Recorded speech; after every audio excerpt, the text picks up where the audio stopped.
All right, Shabbos, say good morning. Today's daf is Kuf Yud Ches 118, and we are picking up on 117b.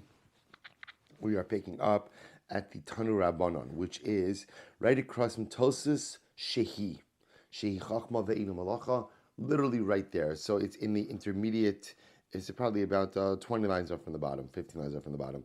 So what's this? I want to thank Howard and Eileen Friedman for dedicating the shir this morning in memory of Howard's sister, Fega Pesel Bas Shalom Zuchron Levracha. We hope that in the merit of our Talmud Torah, the Neshama will have an aliyah and the family a nechama. And we'll say with that, let us begin.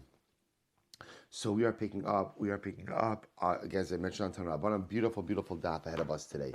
So we're supposed to remember again, we're still in the sugya concerning what are you permitted to save. Food, when it comes to food, what are you permitted to go ahead and save on Shabbos? So Tanur Rabbanon, hitzil pas nikia, ematzil pas hajra. If you went ahead and you saved, literally pas nikia means bread from fine flour. So high quality bread. So once you've saved high quality bread, you can save inferior bread. Then I will say, now the idea over here is as follows.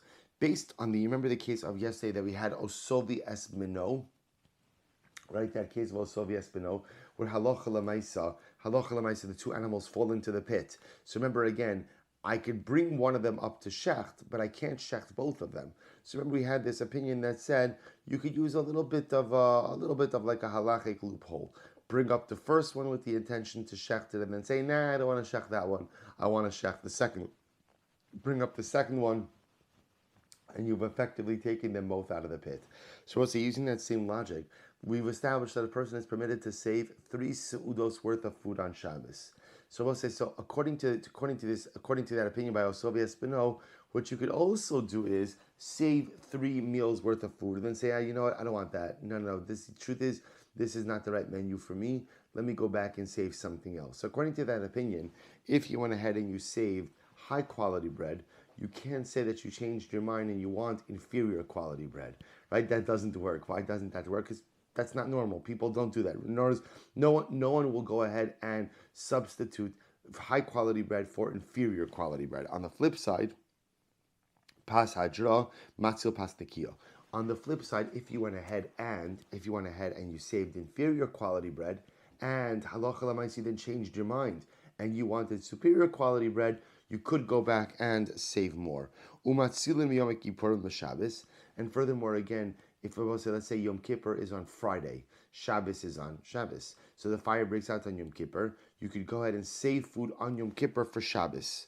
Avalom Shabbos Yom Kippurim. But you can't save food if a fire breaks out on Shabbos. So let's say Yom Kippur is Motzei Shabbos Sunday. Fire breaks out on Shabbos. You can't save food for Yom Kippur. Why can't you save food for Yom Kippur? So very simply, because in Motzei Yom Kippur, you could just go ahead and make new food. Good. And it goes without saying you can't save from Shabbos till Yom Tov. In other words, say fire breaks out on Shabbos. Yom Tov is on Motzei Shabbos Sunday. You can't save food for Shabbos on Shabbos for Yom Tov, for the simple reason that on Yom Tov you're permitted to cook. And certainly you can't save food from one Shabbos for next Shabbos. In other words, if fire breaks out on Shabbos, right? This Shabbos, person can't save food for the intention of using it next Shabbos. Good. Tan Rabbanan. We'll say along these same lines. Shachach pas b'taner v'kiddush lalayom. We'll see an interesting case. Let's say you went ahead and you were baking bread. You're baking bread and you forgot the bread in the oven. Now, what says we're going to see the act of removal. The Gemara is assuming now that the act of removing bread from the oven is a malacha on Shabbos. Now, remember again, the way they used to make bread is not like you're thinking about putting a loaf in the oven. They would kind of make it like the way, you can see this in Eretz Yisrael still, the way they make like the pitot, where you take a piece of dough and you attach it to the side of the oven. So the act of removing that dough or that bread is roded. That's what it's called. So the Gemara is assuming that's a malacha right now. So let's say a person went ahead and was baking bread on Erev Shabbos and they forgot the bread in the oven on Shabbos. So as I say, interestingly enough, the way the Gemara views that is like the bread is in a burning house. Right, the oven is a burning house. Right, the bread is in the burning house. So what can you do with the bread? Matzilin mazin shalosh seudos va'omer lachirim bo v'utzil lachem. So what could I do? I could save 3 meals worth of bread from the oven, and I could also tell my friends, hey guys, there's bread in the oven, it's going to burn. Come and save for yourself 3 seudos as well. Ukishuroda, but when you remove the bread from the oven, lo yirade b'mardea. You shouldn't use the mardea. So we'll say or the marade, right? The marade we'll say is like I don't know what you call it on a technical level. It's like the thing that they use like for pizzas. It's the best way I can imagine this. Whatever, like the flat board at the end. I'm sure that a shovel, but maybe a baker shovel, right? So you go ahead and you don't use that item. Ela b'sakin. Rather, go ahead and detach the bread from the walls of the oven with a knife. So in other words, the Gemara says, 1 second, Ini, V'atarn de Rabbi Shmuel, Lo sasa kamalacha. When Torah says you can't do malacha on Shabbos, Yosef Tekiyah Shofar Uridias Apashi Chachma. This excludes blowing the shofar and removing bread from the oven, which is a chachma, which is a form of wisdom. Ve'ina malacha, and is not the malacha. So I'll say, the Gemara says, I don't understand. I don't understand the Maisa. Removing bread from the oven is not a malacha. If removing bread from the oven is not a malacha, but it's what's called the chachma. So we'll say, the Gemara is being mechalik between items that are quote unquote a form of wisdom versus a malacha. So for example, blowing the shofar is not a malacha, it's a form of wisdom. Removing the bread from the side of the oven is not a chachma, it's a form of wisdom. So why is it asur on Shabbos? To which the Gemara says, Kama d'afshar l'shnei mishnayim. Because we'll say in general, we don't like using the oven on Shabbos. So therefore, whatever way you can go ahead and conduct it in a shinui. So that's the idea. Technically speaking, if you remove the bread with the baker shovel, are you chayiv for anything? No.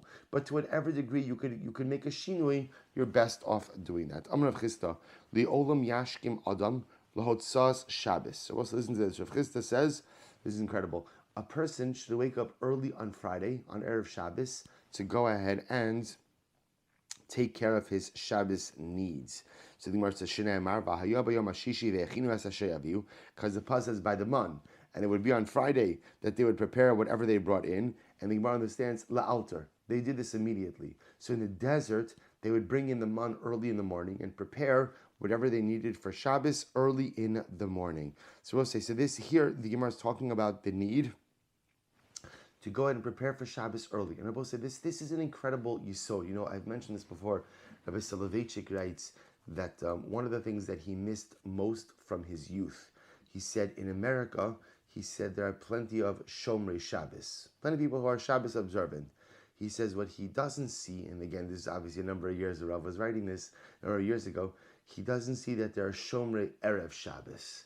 He said he remembered in his youth that when Erev Shabbos came, there was a different aura that came about, and preparations began already Thursday night, Friday morning. Well, it's an incredible yisod. A lot of times we kind of run into Shabbos in a manic pace, right? Cooking's happening and this is happening. It's important to understand that's not the ideal, and that's not really the way that one should prepare for Shabbos.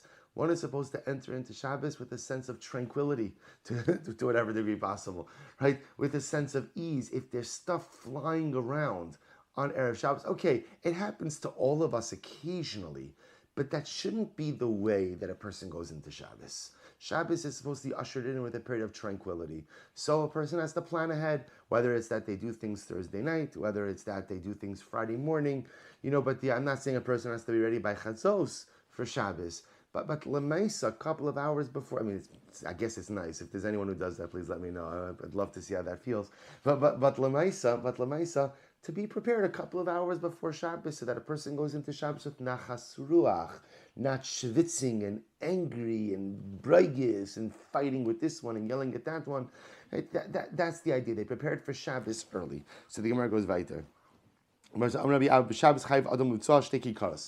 Shabbos, a person is obligated to go ahead and use lechem mishnah, to make a bracha on 2 loaves. Where does this come from? Dichsiv, lechem mishnah. So I said this one doesn't leave anything to the imagination. The Torah calls the man, on Friday they had lechem mishnah. They had 2 portions of man, right? One for Friday, one for Shabbos. So therefore I will say to go ahead and recreate the imagery of man, we go ahead and we use 2 loaves at our sudos on Shabbos as well. Take 2 loaves, in other words, for the bracha, he would hold 2 loaves, but yet he would only cut one of the loaves. He would eat one of the loaves. Amar, for why is that? He says, Amar, liktu ksiv, because we'll say the pasuk says that they would collect lechem mishnah. So you see from here that the din of lechem mishnah is to have 2 loaves on the table, and I will say at the time of the bracha, to hold the 2 loaves, but lamaisa, you don't have to cut 2, you only have to cut 1. Rabbi Zera have a batza akule shiruse. Let's listen to this. Rabbi Zera, when he would cut the challah on Shabbos, he would cut himself a large piece, one large piece, and that would be like his chunk of challah that he would use over the course of the Suda. So in other words, as opposed to, let's say, cutting small pieces, he would cut a large chunk and he would keep that by his plate. The Gemara says, so doesn't that look a bit ravenous? To cut off like a big chunk of challah and put it by your plate. No, since he didn't do this during the week, but he just did it on Shabbos, it doesn't look ravenous. So Rashi explains what's the meaning of this, what's the meaning of this process. So the meaning of this process ultimately is that he showed that he was getting ready to eat a good meal. Remember, again, I both say, bread was an accompaniment to everything that they ate. So giving yourself a big piece of bread indicated that you were getting ready to eat a big meal. So this wasn't ravenous, this was Lakavet Shabbos. Ravami Rabbi Asi Kimiklul Rifta De'eruva Shari Iluye. So we'll say Rabbi Asi, when they would have the bread of the Eruv deposited with them. So this is an Eruv Chatzera, so we'll say, right? When you have multiple homes that open up into a shared courtyard, in order for everyone to be able to go out and carry into the courtyard, so what they do is they collect food from everyone, deposit the food in one person's home. That one home becomes the domicile of the entire courtyard, and halacha l'maisa, everybody can carry in and out.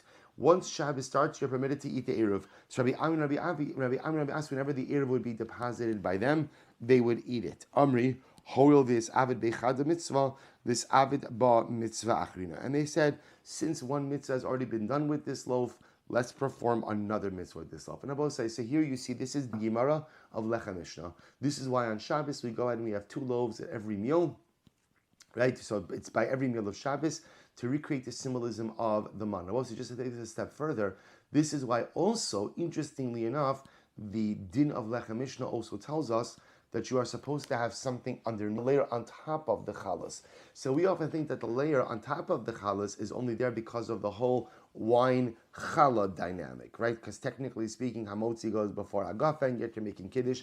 That is one reason. But also it recreates the man symbolism. Because remember again, the man was covered by dew, had a layer of dew under it, so it wouldn't sit on the ground, and a layer of dew on top of it. So we create that symbolism with the Lechem Mishnah as well, with something underneath the chalas, something on top of the chalas. So the whole man symbolism really captured in the entire Lechem Mishnah experience. Good. Kate, the Gemara says, Kate said nafla deleka. So Tan Rabbanan. So we'll say, remember again, the Mishnah spoke about that if a fire breaks out on Shabbos, so you're permitted to save mazon gimel suudos. You could save the amount of food for 3 suudos on Shabbos. It says the Gemara Tan Rabbanan, kama suudos chayv adam lechol b'Shabbos. How many suudos are you obligated to eat on Shabbos? Shalosh. 3 suudos. Rabbi Chid. Vayomer Moshe, ichluhu hayom, ki Shabbos hayom laHashem, hayom lo simtsaehu basada. So we'll say, listen to this. Rabbi Chid kasavar, hani tlas hayom lebar me'arta, v'Rabbanan savri bahadi de'arta. So let's listen to this. The pasuk says hayom 3 times. So the Rabbanan darshan that hayom 3 times teaches me 3 seudos on Shabbos. Rabbi Chidka says that hayom refers to the 3-day meals, but doesn't take into account the nighttime meal. So Rabbi Chidka says the first Suda of Shabbos is Friday night, Shabbos night, and then 3 more meals during the day. So they both, so the machlok is had a darshan the pasuk. So the Gemara says, Tinan nafla d'leika b'Shabbos, tap of kuf yuches, matzilin mazon gimel seudos. Yet the Moses, let's analyze. Right? What did the Mishnah say? If a fire breaks out in your home on Shabbos, chas v'shalom, you could save enough food for 3 meals. My lab de lo achol. So we'll say, so again, what is the Mishnah saying? It sounds like the Mishnah is talking about a case where a person didn't eat any of their meals on Shabbos, so you're allowed to save 3 meals worth of food. Well, that pretty clearly indicates that what? That on Shabbos you chayiv to eat 3 meals, to which the Gemara says, lo da'achal. No, that's a case where you already ate the Friday night meal. You already ate the Friday night meal, then the fire breaks out. You're allowed to save mazon gimel sudos 3 more meals. Shachris matzilin mazon shtei sudos. My lab d'lachal. So the Mishnah said, if the fire breaks out in the morning, you could save enough food for 2 meals, which would seem to indicate that there are only 2 meals during the day, 1 meal at night, a total of 3. Lo da'achal. No. So you already ate the first of the daytime meals. B'mincha matzilin mazon sudachos. Then the Mishnah said if the fire breaks out by mincha, you could only save enough food for one day, for one meal. My lav de lo achol. Is that not saying you didn't eat and there's only one more meal in the afternoon? The Gemara's lo de achol. So the Gemara is trying to explain about the Mishnah in accordance with Rabbi Chidka as well. I v'hamid diktani seif Rabbi Yossi omer the olam atzilin gimel sudos mechlal tanakama gimel svira. But one second, the end of the Mishnah says that Rabbi Yossi says you could always save 3 seudos. You could always save 3 seudos. That even if halacha l'maaseh, again, no matter when the fire breaks out, you could always save 3 seudos. And from Rabbi Yossi's statement, it would seem to be that the Tanakama also holds that on Shabbos you eat 3 seudos. Ella mechavarta masnisin delo Rabbi Chidka. Rather, says the Gemara, it would appear that our Mishnah does not reflect the view of Rabbi Chidka. And Rabbi say, indeed, halacha l'maaseh, we don't accept Rabbi Chidka, we accept the Rabbanan, that there is an obligation for 3 seudos, 3 meals on Shabbos. I v'hodisnan mi sheyesh lamazon shtei seudos lo yital minat hamchui. Supposed to listen to this, an interesting halacha. Supposed to say, so in the Talmudic communal system, they had obviously a chesed apparatus, a tzedakah apparatus. So they had something called the tamchui. Supposed to say, so the tamchui it was a soup kitchen. So if a person goes and if someone has at least 2 meals worth of food, ultimately again he should not take from the tamchui. Rashi says, Ka'ara gidola, he v'govin bagabaim machal b'vali batim or mechalkin laniyim beisudos liyom yom. So we'll say, so literally this was a soup kitchen. So the tamchui worked was the gabai tzedakah would go house to house, mamish collecting food. This wasn't money. Went collecting food, and that way there was a soup kitchen. Any ani who needed food could show up to the soup kitchen. Now the halacha was you were only eligible for the tamchui if you did not possess 2 meals worth of food in your house. Right? So you had to be that poor that literally didn't have to. So therefore the Gemara says, Mish yesh lamazon shtei sudos.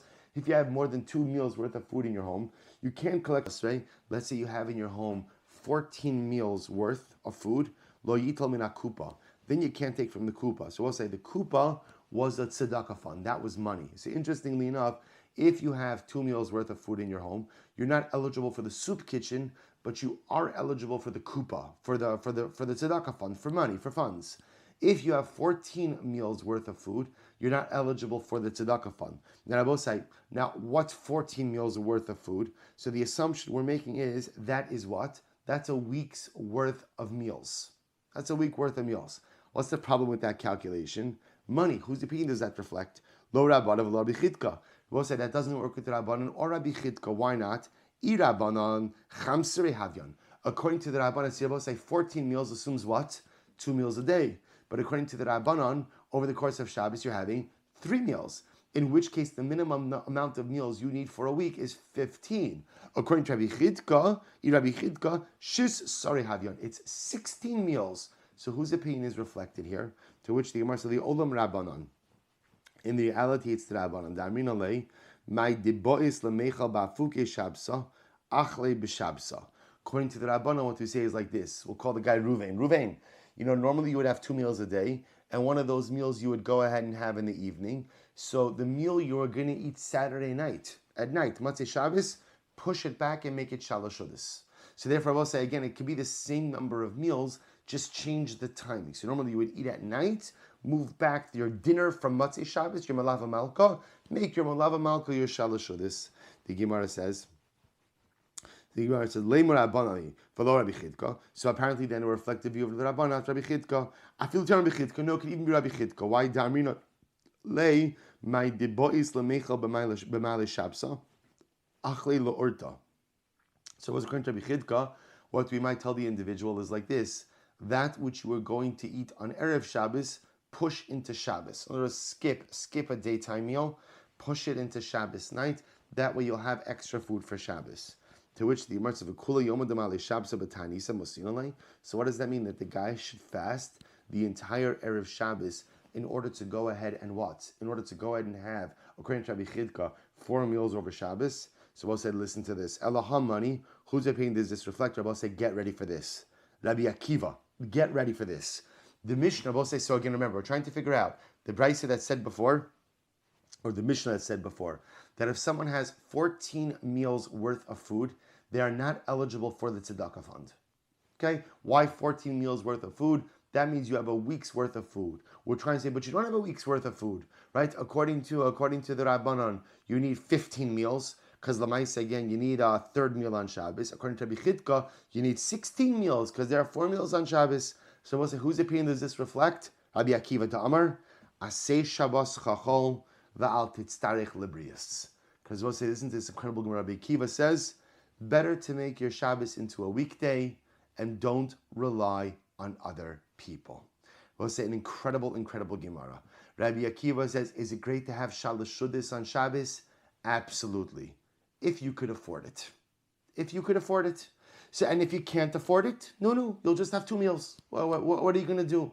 But better to go ahead and only have 2 meals on Shabbos and live on your own steam, right? And not have to rely on other people, and not have to take handouts, and not be dependent on someone else, then rather go ahead and be dependent on someone else in order to fulfill some type of spiritual dictum. So therefore, again, I will say, when the Mishnah says, if you have 14 meals for Shabbos for a week, you're good. You can't collect from the tzedakah fund. That's Rabbi Akiva. Shabbos say Rabbi Akiva is saying something really incredibly, absolutely amazing, which is there is so much about this on a hashkafic level as well.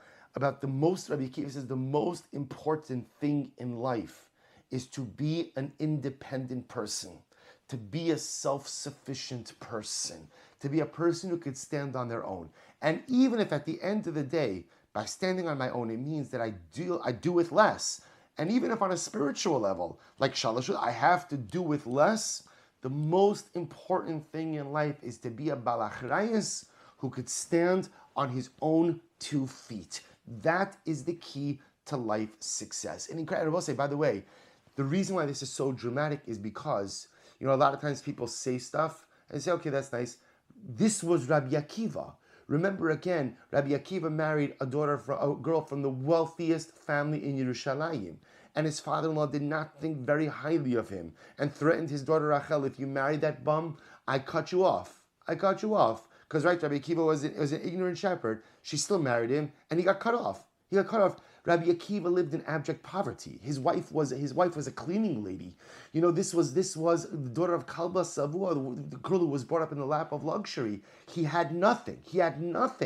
And yet never did he go ahead and rely on others in order to become the man that he became. Rabbi Akiva says the best thing in life is to be independent, to run on your own steam, and to make things happen for yourself. And even if that means, I'm not going to have 4 courses on Shabbos, or I'm not going to have this, or Shabbos is, I'll say, the yesod in life is, if you want to be successful in life, and this is true with Ruchnias as well, you got to make it happen on your own.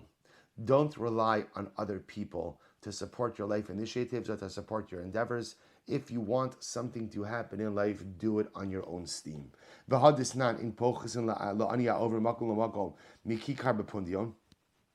Midalid sin besela. So we'll say, we learned elsewhere in the Mishnah. The Mishnah also says that if a pauper is walking through the town, so what's the halacha? You give him at least a kikar of bread. So that this was a measurement, right? Kikar bepundion, when 1 sa'ah of flour could be bought for a selah, or 4 sin of flour could be bought for a selah. No stin lo parnasas, if he stays over in the town. No stin lo parnasas lina. We give him what he needs in order to sleep. We'll see what that means in just a moment. Bim Shabbos, no stin lo mazon gimel seudos. And if a poor person comes into town for Shabbos, we give him enough for 3 meals. So we'll say this would seem to support the Rabbana, not Rabbi Chidka. To which the Gemara says, "Oh no, Rabbi Chidka. No, it could be Rabbi Chidka as well." So but it only says 3 meals. So we'll say, what's the case? The case could be where the ani came into town and he has 1 meal. He has 1 meal with him. So he's saying, listen, eat your own food, and we'll give you 3 more meals. So that way you have a total of 4 meals for Shabbos. The Gemara says, "Azil barek an azil." But that means that when the ani leaves town, he's not going to have any food with him.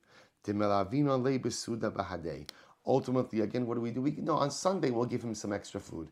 Or Matzei Shabbos, give him some extra food. To which the Gemara says, "My parnasas lina." What does it mean that if an ani comes to town, we give him what is needed for sleep? Amar Papa Puria uve sadino. We give him a bed and we give him a pillow.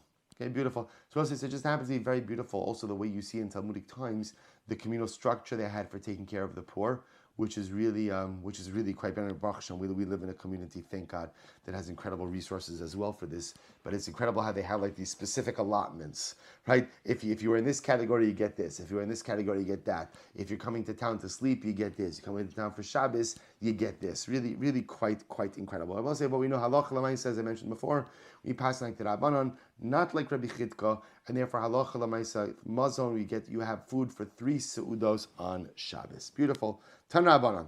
We'll say, here we go. Interesting halacha.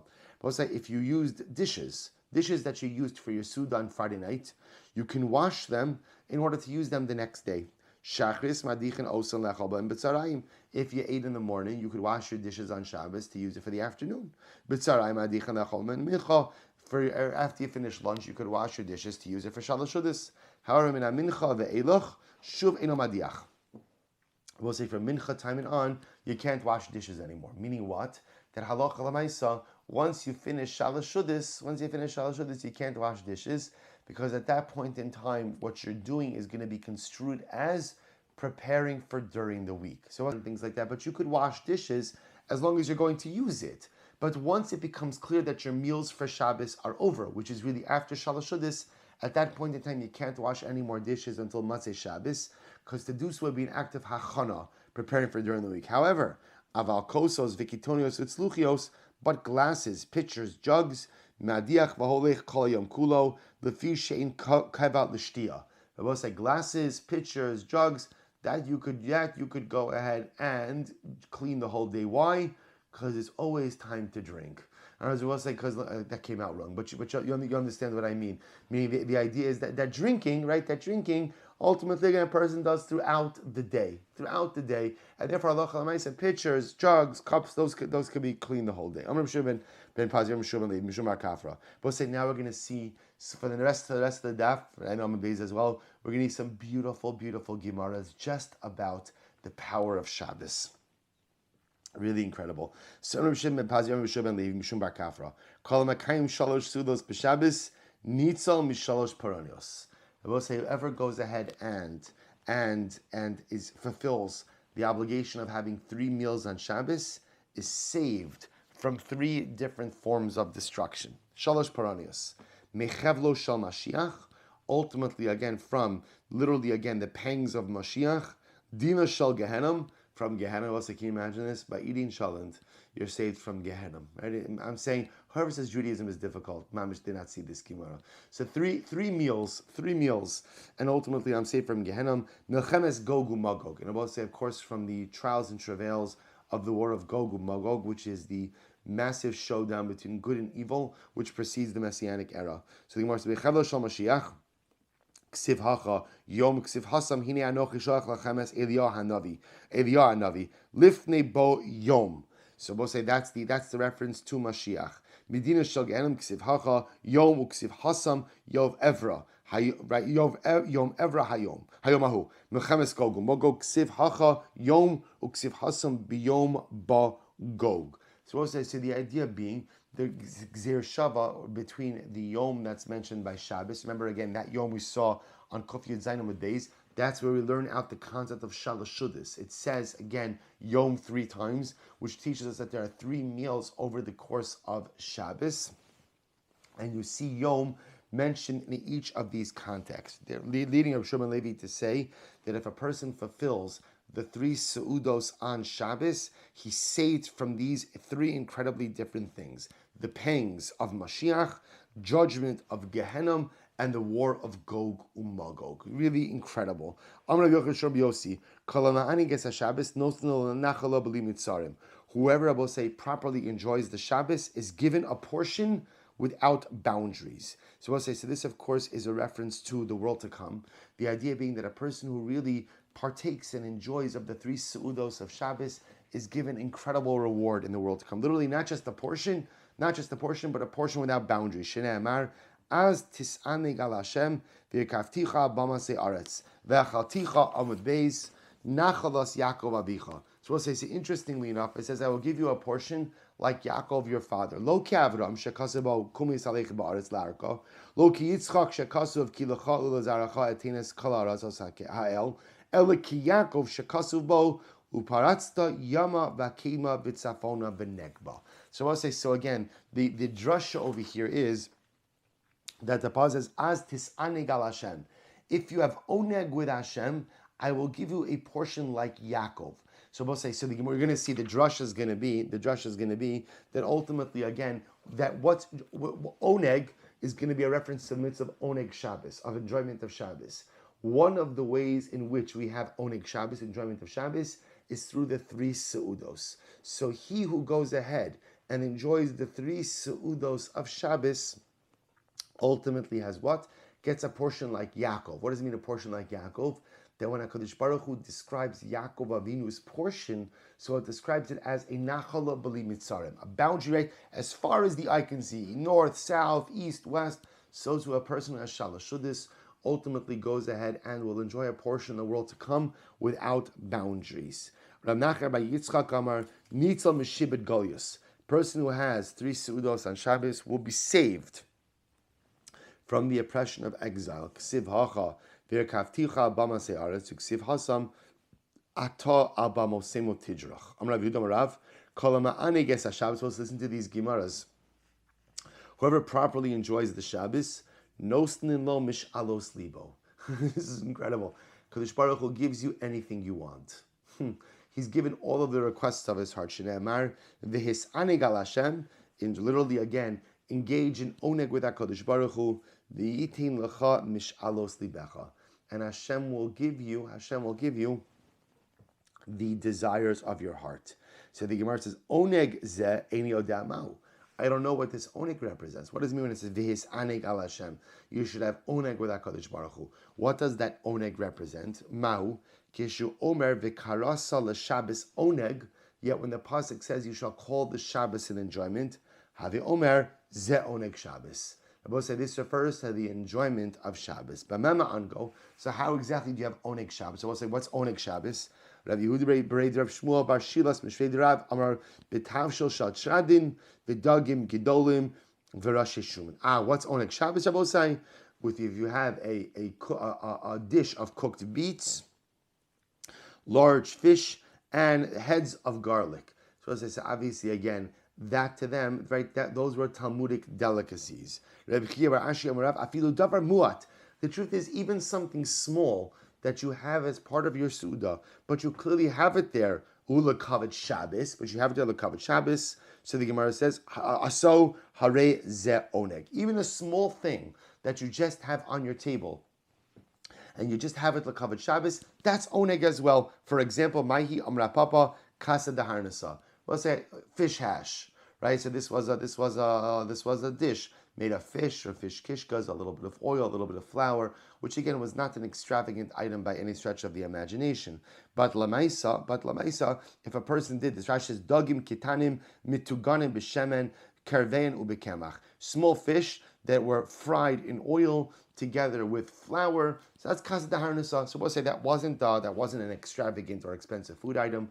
But lamaisa, if you do it for Shabbos, saloch lamaisa, that's oneg Shabbos. So we'll say just again, we don't really have sufficient time to get into all of this, but I just want to point out how beautiful this is. That the idea of what does this mean? A person has 3 sudas on Shabbos. Person on Shabbos, Kishroch gives you anything you want. So of course, I will say again. Obviously, the Gemara is trying to point out over here that when you go ahead and you engage in oneg Shabbos, what does oneg Shabbos mean? Oneg Shabbos means I'm celebrating and experiencing the Shabbos. That I recognize that HaKadosh Baruch Hu is the creator, and not just the historical creator, but the contemporary creator as well. And I will say, if I utilize the meal, let's say we know a Shabbos meal is me'ein olam haba. It really is.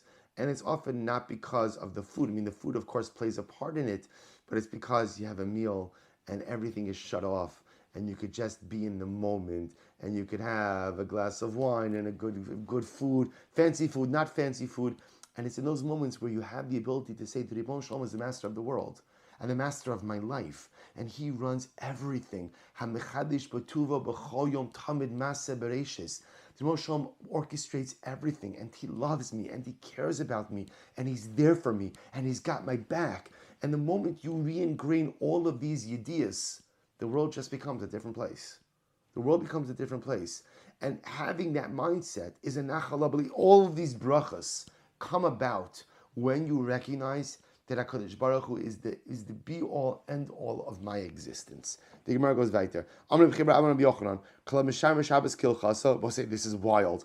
Whoever keeps Shabbos, kilchaso, in the right way, will offender, like the generation of Enosh, where they were all steeped in idolatry, you are granted forgiveness. You're granted forgiveness.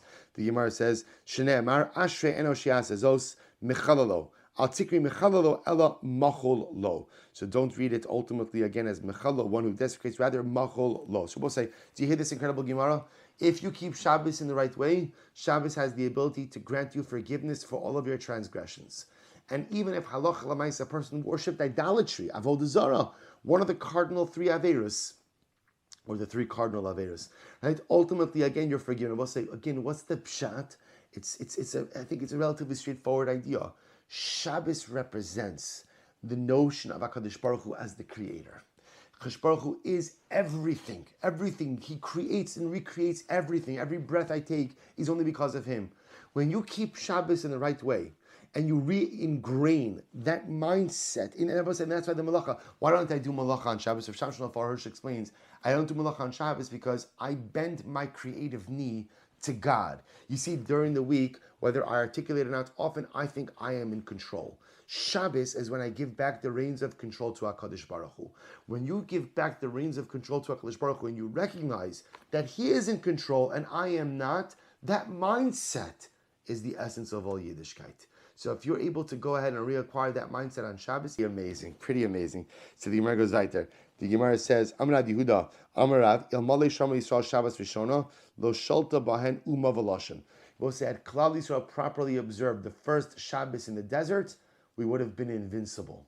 No nation would have been able to attack us. Shneimar, Vayhi Bayom Hashvi, Yatzu Amina Am Lilkot, Uksibasrei Vayavo Amalek. So we know that unfortunately, there were those who violated the first Shabbos in the desert, right? The first Shabbos in the desert where Moshe Rabbeinu said, listen, the man is going to fall on Erev Shabbos double portion. Don't go out to collect man on Shabbos. Don't go out to collect. And what happened? People went out on Shabbos. So unfortunately, they violated Shabbos. So the Gemara says, had they not violated that Shabbos, and that first Shabbos would have been kept in absolute sanctity, Klal Yisrael would have become invincible. Can you imagine that? Klal Yisrael would have become invincible. So the Gemara says, Rabbi Yochanan Mishun Rabbi Shimon Yochai. Listen to this incredible Gemara. El Mole Mishami Yisrael Shtei Shabbosos Kilchasan Miyad Nigalin. If Klal Yisrael would keep just two Shabbos, Kilchasan in the right halacha, we would immediately be redeemed. We'll say we all want to know what it takes to bring Mashiach. If Klal Yisrael would just keep two Shabbosos Kilchasan, now this is all of Klal Yisrael, keeping two Shabbosos Kilchasan, two Shabbosos in the right way, we'll be redeemed immediately. Shneimar, Kamar Hashem L'Sari Simar Sheyishmu Shabbosai. Kadosh Baruch Hu says to the ministers who keep His Shabbosos, plural, Uksib Basrei V'Havi Osim Al Har Kodshi. So we'll say pretty incredible. All Klal Yisrael needs is to keep two Shabbosos. That's it. Which we'll say is another thing, Kadosh Baruch Hu telling us, all I need from you is to create a meaningful relationship. Remember, what is Shabbos supposed to say? What is Shabbos? Interestingly enough, the essence of Shabbos is not about what you do, but the dominant feature of Shabbos is what you don't do. The whole essence of Shabbos is bending my creative knee, yielding my creative prowess, giving back the reins of life, mindset in ourselves for a prolonged period of time. Just Shabbos to Shabbos. Shabbos to Shabbos, two Shabbosos. Geula would come. Geula would come. So the Gemara says as follows: Am Rabbi Yossi, hey chelki mi ochli shalosh sudas b'Shabbos. Rabbi Yossi says, my portion in the world to come should be with those who eat 3 meals on Shabbos. So we'll say, so apparently eating 3 meals on Shabbos ultimately, again, it guarantees one a portion in the world to come, like we mentioned before. Rabbi Yossi. So the Gemara says, just by the way, say, you should just know, although this sounds very simple, we know for many of us, usually again, Shabbos night meal, not a challenge, right? Shabbos day meal, lunch, not a challenge. Shalosh Shuddis is kind of where things begin to unravel for many, right? When it comes to Shabbos, but you see from these Gemaras, especially on these long Shabbosos, how incredibly important it is to manage to really be makbid on especially Shalosh Shuddis, right? That you see the power associated with the 3 meals of Shabbos. And again, whether you spend the time saying Divrei Torah, but whatever it's singing Zmiros, but you see the power. Kadosh Baruch Hu just says, I just want you to engage in the 3 meals on Shabbos. And the reward is so overwhelming and the benefit is so overwhelming. So the Gemara says, Amar Rabbi Yossi, Yichelki mi gomrei halal b'chol yom. May my portion be with those who finish halal every day, who recite halal every day. The Gemara says, really? Varmar v'ha'amar mar hakori halal b'chol yom, harezim mecharif u'megadef. Yet Mar said that if a person goes in and says halal every day, he's a blasphemer. Well, that's pretty strong. What does that mean? Rashi points out, if you say halal every day, essentially what you've done is you've relegated halal to like a song. To a song. It has no importance to you. Chazal instituted that halal be said at particular times, at particular dates. And if you sing it every day, you're just relegating it to just another nice little ditty. Right? It's just a nice song. And if you do that, ultimately, again, that's blaspheming.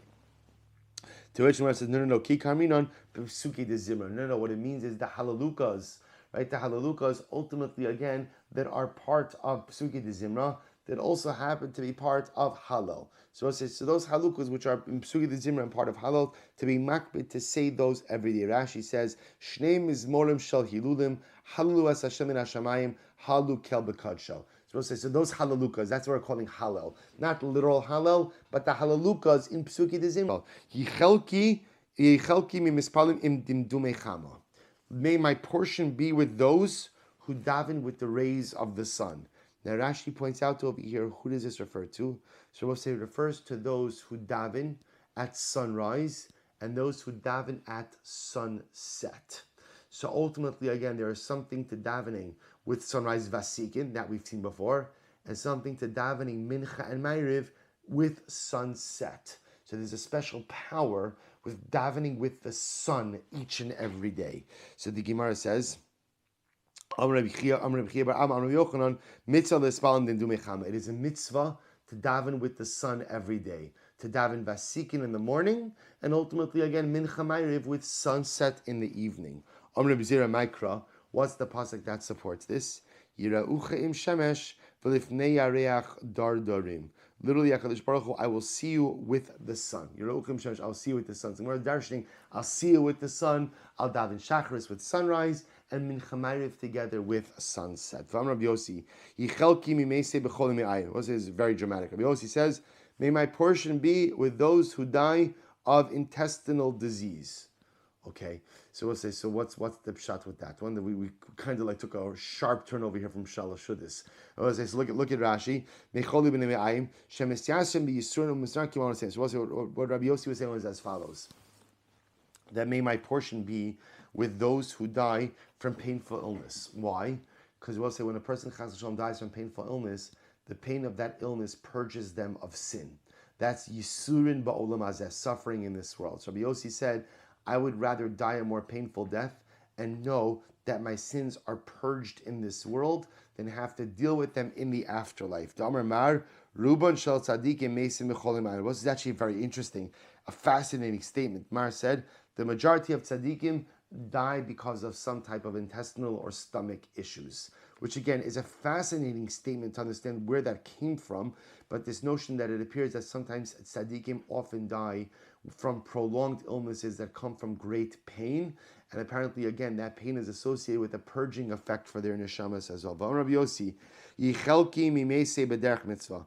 May my portion be with those who die on the way to do a mitzvah. In other words, we'll say the idea being over here that if a person dies while doing a mitzvah, that shows a certain level of elevated purity as well, that their last actions were mitzvah associated. So the Gemara says, Rabbi Yossi, yichelki mimachnisei Shabbos b'Tveria u'motzi Shabbos b'Tzipori. This is beautiful. Rabbi Yossi says, may my portion be with those who bring in Shabbos in Tveria and those who end Shabbos in Tzipori. We'll say, what's the pshat?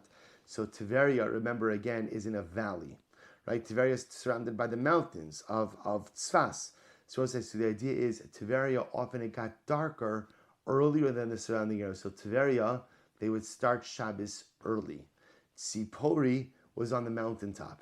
Because it was on the mountaintop, therefore it got dark much later. So in Tiveria, they started Shabbos early, and in Tzipori, they ended Shabbos late. So Rabbi Yossi says, I want my portion to be, the ideal is start early and late, right? Start Shabbos early and Shabbos late. So Rabbi Yossi, let my portion be with those who bring the students to the Beis Medrash, and not from those who get them up from the Beis Medrash. So apparently in the yeshivas, there were two different positions. There was the guy who was in charge of getting everybody into the Beis Medrash, and then the guy who was in charge of telling everybody lunchtime, right? The lunchtime guy, his job was to get everybody up and out to go eat lunch. Rabbi Yossi says it's so much better to be the guy who brings the Talmidim into the Beis Medrash, and not the guy who tells them that it's time to leave. Very beautiful. But Rabbi Yossi, this is incredible. Rabbi Yossi says, allow my portion to be with those who collect tzedakah. In other words, not gabay tzedakah, those who collect it tzedakah for the community, but not those who have to disperse it to the aniyim. Why? What's the pshat? This is incredible. Rabbi Yossi is saying to collect the money is easy. Well, it's not easy to collect money. But Lamaisa, what I mean is to collect for tzedakah, you go around and you ask. It's much more difficult to know who really needs the money and who doesn't. So Rabbi Yossi is saying sometimes you err in your assessment of people's needs. And sometimes, again, you think a person needs when they don't really need, or sometimes you think a person doesn't need when they really need. So Rabbi Yossi says, I'd much rather be the person who collects from the community and not the person who has to dispense. On Rabbi Yossi, with those who are suspected of wrongdoing, even though they did nothing wrong. We'll say, what's the pshat? My portion be with those who are suspected of wrongdoing, even though they did nothing wrong. What's the pshat? I think Rabbi Yossi saying is like this. He will say, sometimes you're accused of something and you know you didn't do it. You know you didn't do it. Or someone says something negative about you and you know that it's not true. The ability to not respond, right? Sometimes you have to respond, of course, to clear your name. You have to respond ultimately to right your reputation. But I will say sometimes people say mean things or say, inappropriate things. And although there's an incredible Yetzer Hara to respond and to bite back, the ability to have the self-control and self-restraint to just let it go because it's not worth it is sometimes the highest form of human strength. So Yossi says, allow me to kind of be the kind of person who has the personal strength that even when I'm attacked and someone says something about me, that I have the koach to hold my tongue, I have the koach to exercise restraint and not get down into the mud. All right, so I have to stop over here. I feel like I kind of delivered. I promised you incredible Gemara. I feel like I mamish delivered today on incredible Gemara. Not because of me, because of the subject material. Coming attractions tomorrow, another incredible daf. We may actually have to start earlier, like at 4:30 tomorrow morning. As it's a long daf, but no, I do believe that tomorrow morning we are going to start at 5:45. We'll have to note. Tomorrow's legal holiday.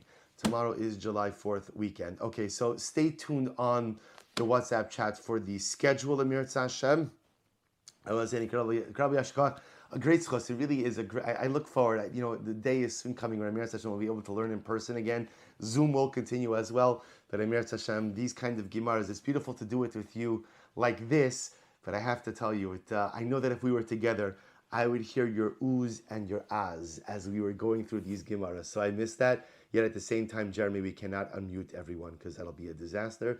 But Lemaisa, I look forward to learning these gemaras together, hopefully very soon. We'll say a shikoyach. We'll begin the Zoom minion in the parking lot at 7 a.m. Shikoyach.